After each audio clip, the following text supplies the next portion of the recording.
doesn't sound like silence, Larry. Okay. My lover's got humor. She's a giggle at a funeral. Meets everybody's disapproval. I should have worshipped her sooner. If the heavens ever did speak, she's the last true mouthpiece. Every Sunday's getting more bleak. A new poison every week. We were born sick, but I love it. My church offers no absolutes. She says that worship in the bedroom. The only heaven I'll be sent to is when I'm alone with you. We were born sick, but I love it. Command me to be well. Amen. Amen. Amen. Amen. Take me to church. I would just like a dog at the start of your life. I'll tell you my truth and you can sharpen your knife. Offer me that deathless death. Good God, won't you give me my life? Take me to church. I'll worship like a dog at the start of your life. I'll tell you my truth and you can sharpen your knife. Offer me that deathless death. Good God, won't you give me my life? There's no masters or kings when the ritual begins. There is no sweeter innocence than our gentle sin. In the madness and the toils of that sad earthly scene, only then am I human. Only then am I human. Amen. Amen. Amen.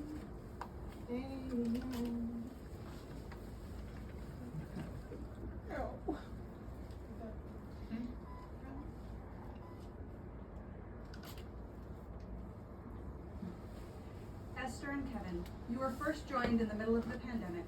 At that time, you did not know what direction your careers would take, where you might live, or what surprises the future would bring.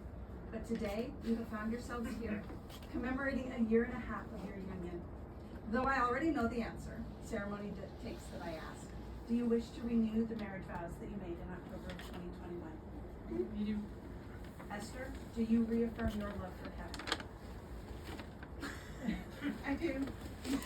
And will you continue to love, honor, and cherish Kevin in sickness and in health, for richer or poorer, for better or worse, and not always in equal measure, for as long as you both shall live? I will. Kevin, do you reaffirm your love for Esther? Yes. And will you continue to love, honor, and cherish Esther in sickness and in health, for richer or poorer, for better or worse, and not always in equal measure, for as long as you both shall live? Yes. I understand that you both have prepared stories from your courtship to share with all who are gathered here today. Esther, would you care to go first? So we met at a sci-fi British convention called AngloCon in 2016. And I went into the board game room. I was wandering around as I often do in costume. And I go to the board game room and I see someone. I think, well, he's kind of cute. Let's flirt a little. I thought I blew it. He had no idea I was flirting, but I thought I blew it. So I walked off. I happened to run into him at another event that day. And I said, you know, I'm hungry. And last year this event was kind of a bore. You want to come get food with me? And he said, yeah. So then our friend Violet, who is the absolute instigator of the utmost kind, asked if we wanted to play a social party game with her called Werewolf, which is very dark but very fun. And in that game, you have to deceive people, and it's randomly assigned whether you're going to be a murderous town person or a murderous werewolf. So at that point, we're sitting on the couch. We're not just cuddling, we're octopus cuddling. We're octopus cuddling. At some point, I whisper in his ear, I say, I like you. And he whispered back the same. As if anyone needs to guess that when they're octopus cuddling. I do not like being the werewolf. However, it was randomly assigned. I completely fooled him. He was Twitter-pated. completely blinded to the fact that as a werewolf I was murdering people every night, but he was totally Twitter-pated or did not want to accuse me. I don't know which. It is a fun game. We have brought many board games, and if you want to play werewolf, you can bring it.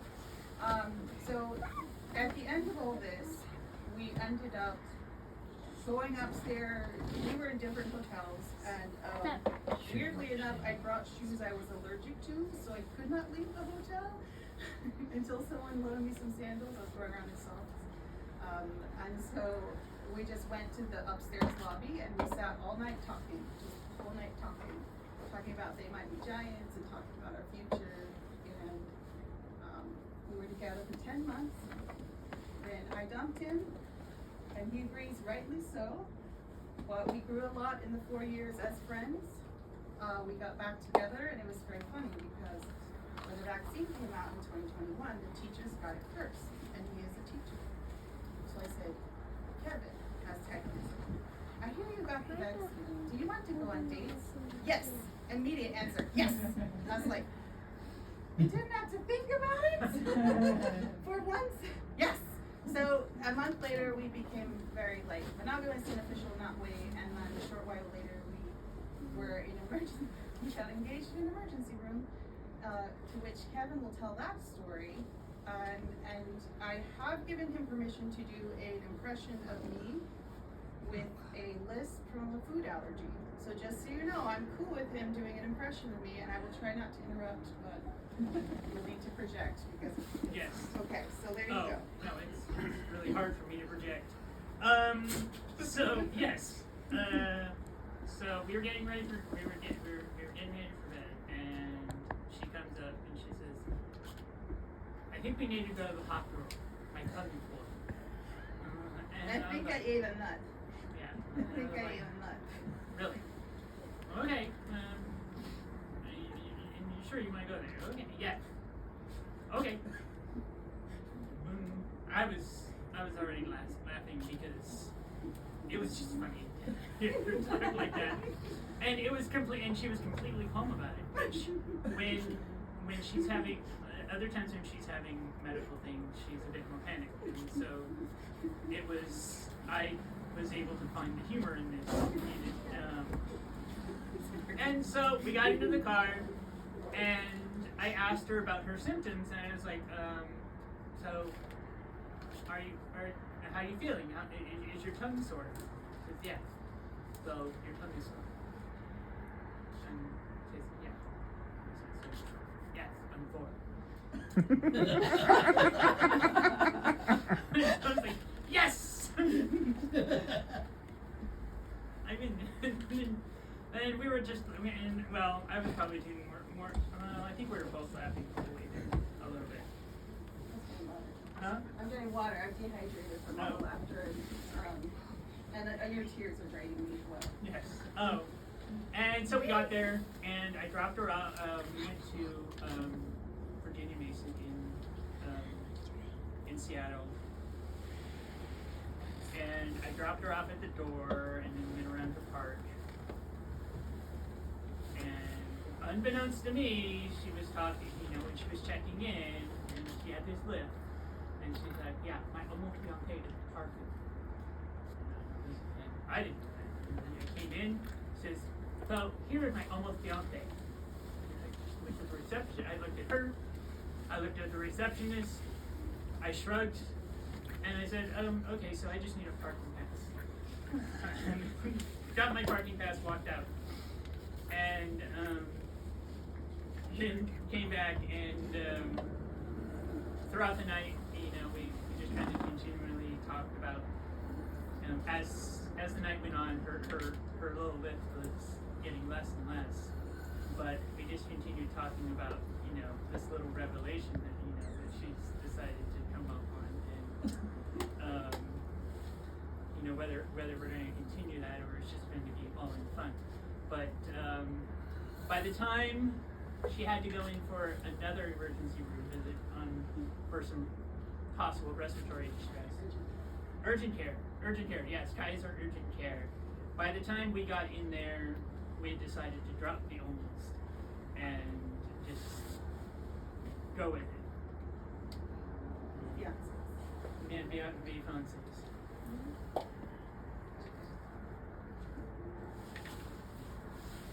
On your wedding day, you both agreed to hand fasting, the joining of hands by ribbon, as a symbol of your continued commitment and love toward one another. I hope that throughout your marriage you have had the opportunity to reflect on moments of strength and love that fulfilled the meaning of that hand fasting. Reflecting on that symbolic moment, Esther, please repeat after me. I renew our marriage vows and promise my continued love and commitment. I renew my marriage vows and promise my continued love and commitment. And now, Kevin, please repeat after me. I renew our marriage vows and promise my continued love and commitment. I renew our marriage vows and promise my continued love and commitment. To commemorate the renewal of Esther and Kevin's vows, I have a reading of the couple's choosing. I don't love you as if you were a rose of salt, topaz, or arrow of carnations that propagate fire. I love you as one loves certain obscure things, secretly, between the shadow and the soul. I love you as the plant that doesn't bloom, but carries the light of those flowers hidden within itself. And thanks to your love, the tight aroma that arose from the earth lives dimly in my body. I love you without knowing how, or when, or from where. I love you directly without problems or pride. I love you like this because I don't know any other way to love, except in this form in which I am not, nor are you. So close that your hand upon my chest is mine, so close that your eyes close with my dreams.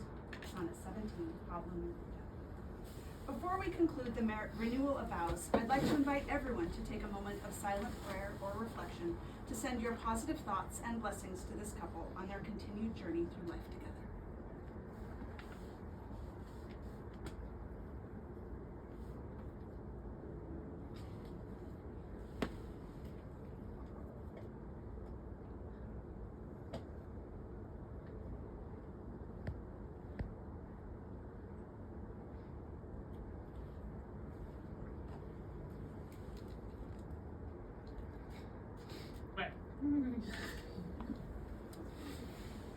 It is my pleasure to announce that this concludes Esther and Kevin's renewal of vows. I hope that you have enjoyed and will continue to enjoy many years of devoted love and marriage. And before you go, celebrate. Kiss one another. Nope. Not again. Not again. Ah! Okay, I should have had something ready. our hands were tied and hand fasted, and we went to kiss in 2021 at our wedding. He's a big crier, big giant snot bubble. Middle of COVID, my hands were literally tied, and I got Liz's marriage and kissing. So, okay. Aww.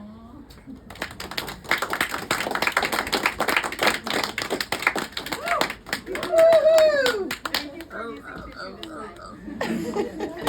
time.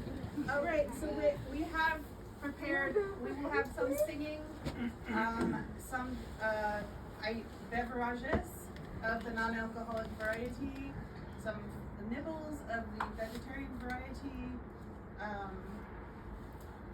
and we may sing some karaoke ABBA or some karaoke Queen. If is it all set up? That's nothing set up, so no. It was not. We may acapella some ABBA or acapella some Queen, and just be very mindful of people's comfort levels, especially around taking their photo, giving them hugs. These are things to ask permission to do unless you know the person very well. And of course, the distancing and the masking, keep that in mind as well. We're inviting everyone who wants to come to Old Spaghetti Factory at 6:30. And we have the upstairs, there's an elevator, it's close to the bathroom. We're not covering anyone's food, so, but even if you just come to have the company, you know, enough of us will be eating if you come to have a beverage or say hi. And it's not like it's not like we have a limit. It's a very, very large area that we'll have to ourselves. Yes, upstairs area, There'll be enough people near to the eat. bathroom and by an elevator. Yes. Whether you choose to eat meat is up to you. However, during our official reception, we ask that everyone abstain from alcohol, as it's our wish for everyone to have a good memory and low drama. So that's all our requests there. So that concludes our very theatrical, unconventional event. Thank you very much. Yay.